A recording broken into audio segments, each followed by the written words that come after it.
2-2 pitch on the way. Off speed, hitting the air to right field. Dalmit going back on the track. It's going to hit the top of the wall and bounce into the bleachers. And the Dodgers lead 2-1.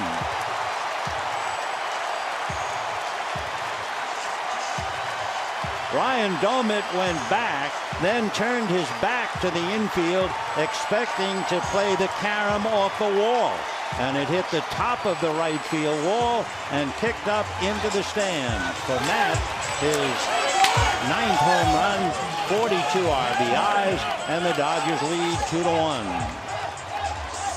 We'll take another look not only at Matt Kemp going down to get a low curveball. It's going to hit the very top of the right field wall. It could have come back, but fate had it go up into the stands. And the Dodgers lead 2-1. Here's Uribe in for a strike. Fastball and a high fly ball to center. Back goes up and away back. She's gone. Matt Kemp hits it out, and the Dodgers lead 7-4.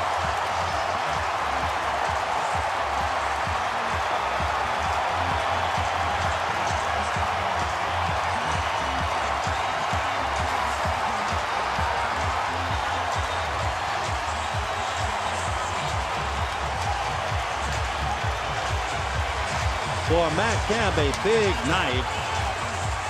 2 home runs and a single.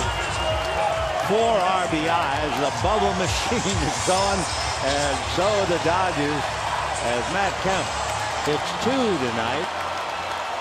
He now has 10. Take another look at Matt's home run. He just jumped all over it. Fastball around the knees. Remember, the curveball he hit was below the knees. This time the fastball, and he just drove it over the center field wall into the hitter's backdrop.